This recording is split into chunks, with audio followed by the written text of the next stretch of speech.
উত্তম পিতা হওয়ার ছোট্ট একটি গল্প। তো বন্ধুরা, এই ব্লগে আমরা আদর্শ পিতা সম্পর্কে কিছু নতুন এবং আকর্ষণীয় তথ্য জানার চেষ্টা করব। আপনি আমাদের নতুন শ্রোতা হলে অবশ্যই চ্যানেলটি সাবস্ক্রাইব করবেন এবং ফেসবুকে হলে ফলো করবেন। বাবা কখনো আমাকে পরীক্ষায় ফার্স্ট হবার জন্য জোরাজুরি করেননি।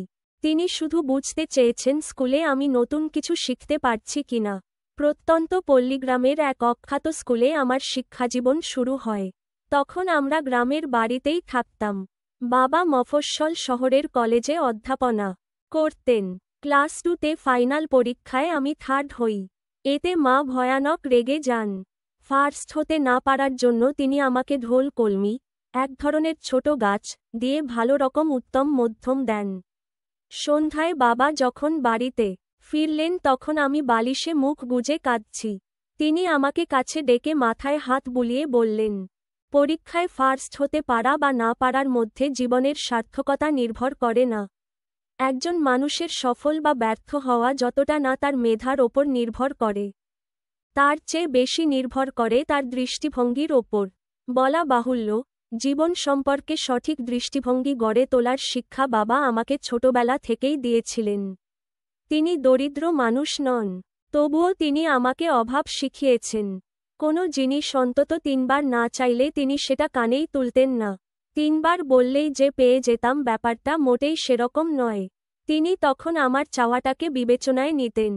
তখন বাবার ওপর খুব রাগ হতো, এখন আর হয় না। কারণ এতদিনে আমি বুঝে গেছি তিনি ইচ্ছা করেই এমনটা করতেন। তিনি সবসময়ই বলতেন, চাইলেই সবকিছু পাওয়া যায় না, সবকিছু পাবার দরকারও নেই। চাওয়া মাত্রই যেসব ছেলেমেয়ে সবকিছু পেয়ে যায় বেশিরভাগ ক্ষেত্রে তারা মানুষ হয় না। এখন আমার কাছে মনে হয়, ছোট ছোট না পাবার অতৃপ্তি মানুষের মধ্যে বড় কিছু পাবার ইচ্ছাশক্তি জাগিয়ে তোলে। কোনো কিছু চাইতেন পেয়ে যাবার পর আমাদের মস্তিষ্ক স্যাটিসফাইড হয়ে যায়।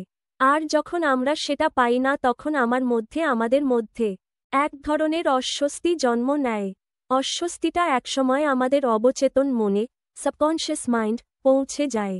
তারপর সেখানে ঘাপটি মেরে বসে থাকে। জীবনে সফল হতে গেলে এই অস্বস্তি জিনিসটা খুব দরকার। কারণ অস্বস্তি ছাড়া আমাদের মধ্যে প্রেরণা, মোটিভেশন তৈরি হয় না। এজন্যই বোধহয় মাত্রাতিরিক্ত বিত্ত বৈভবের মধ্যে বড় হওয়া ছেলেমেয়েরা প্রায় ক্ষেত্রেই উচ্ছন্নে যায়। বাবা আমাকে কখনো বাজে সঙ্গে মিশতে নিষেধ করেননি। তিনি আমাকে যেটা বলতেন সেটা হচ্ছে, তুমি ভালো মন্দ উভয়ের সাথেই চলবে, কিন্তু শেষ পর্যন্ত ভালোটাকেই গ্রহণ করবে। যদি তোমাকে খারাপের সাথে মিশতে নিষেধ করি, তাহলে জগতের অন্ধকার দিকগুলোর প্রলোভন থেকে নিজেকে মুক্ত রাখার শিক্ষা তুমি পাবে না। জীবনের ঘাত প্রতিঘাত ও চড়াই উতরাই সম্পর্কেও তোমার ধারণা তৈরি হবে না।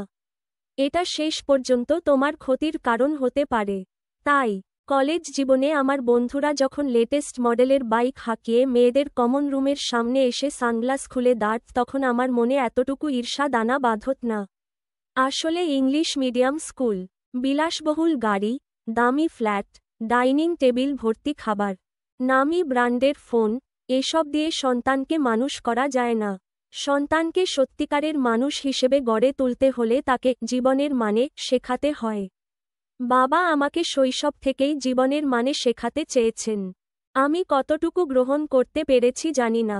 আজ জীবনের এই পর্যায়ে এসে এখনও আমি জীবনের মানে খোঁজার চেষ্টা করে যাচ্ছি।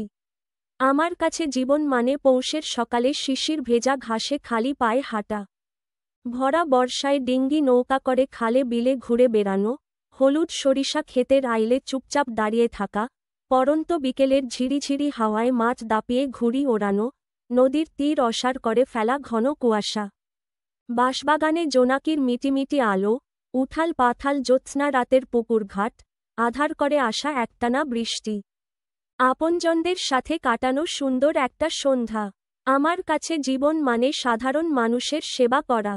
তো বন্ধুরা, গল্পটি ভালো লাগলে অবশ্যই লাইক, শেয়ার ও কমেন্ট করে অন্যকেও দেখার সুযোগ করে দিবেন।